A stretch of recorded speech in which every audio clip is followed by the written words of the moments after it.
কোন ব্যক্তি বা কোন সংগঠন যদি বলে যে আমরা সংসদে যাই, কিছু ব্যক্তি যাওয়ার পরে ধীরে ধীরে কিছু কিছু আইন পরিবর্তন করে ফেলবো, সেটি খারাপ কি? যদি কোনো ব্যক্তি বা কোনো সংগঠন বলে এই কথা যে আমরা 50-100 আসন আছে 300, আমরা যদি বেশিরভাগ লোক ইসলামে মনোভাবাপন্ন লোক সংসদে যাই, সেখানে গিয়ে ইসলাম কায়েম করবো, আইন পাস করব, সমস্যা কি? সমস্যা আছে, সমস্যা, বড় সমস্যা আছে। কি সমস্যা? আপনি অথবা যে কোনো ব্যক্তি সংসদে প্রথম যাবে, গিয়ে প্রথমে যে শপথ বাক্যটা পাঠ করে, সেই শপথ বাক্যটা হচ্ছে যে আমি এই সংবিধানের উপর পরিপূর্ণ আনুগত্য প্রকাশ করছি। এই কথা কুফরি, কুফরি এবং শিরক উভয়ই। হ্যাঁ, কারণ পরিপূর্ণ আনুগত্য মানব রচিত 2 পয়সার কাগজ ব্যতীত ওটি আর কিছু নয়। ওটির উপর পরিপূর্ণ আনুগত্য প্রকাশ করা যাবে না। কুফর এবং শিরক উভয়ই ওটি। ঠিক আছে?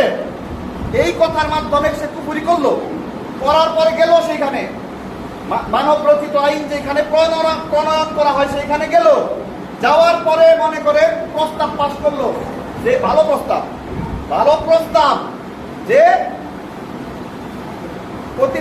পতিতালয়গুলো বন্ধ করে দেওয়া হোক, মদ পান বন্ধ করে দেওয়া হোক। হ্যাঁ, প্রস্তাব পেশ করলো মানব রচিত, মানুষের কাছে আল্লাহর বিধান কায়েম করবে একটা বিষয়, বেশি না কিন্তু একটা বিষয়।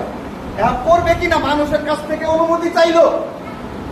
যখনই কেউ আল্লাহর বিধান বাস্তবায়নের জন্য মানুষের কাছে অনুমতি চায়, তখন সেটি কুফর হয়ে যায়। তখনই ওই ব্যক্তি কুফরের সীমার মধ্যে পা দিয়েছে। ঠিক আছে? আর আমরা বাস্তবতায়ও দেখি, ফেসবুক খুলি, ফেসবুকে আমার অ্যাকাউন্ট আছে, ফেসবুক খুললে দেখতে পাই যে কোনো রাজনৈতিক দলের মানুষ, সেটি নাস্তিকবাদী রাজনৈতিক দল হোক, জাতীয়তাবাদী হোক বা ইসলামিক সংগঠন হোক, গণতন্ত্রের রাস্তায় আসা মানেই 80% ইসলাম বাড়িতে রেখে আসা। গণতন্ত্রের রাস্তায় আসা মানে 80-90% ইসলাম বাড়িতে রেখে আসা।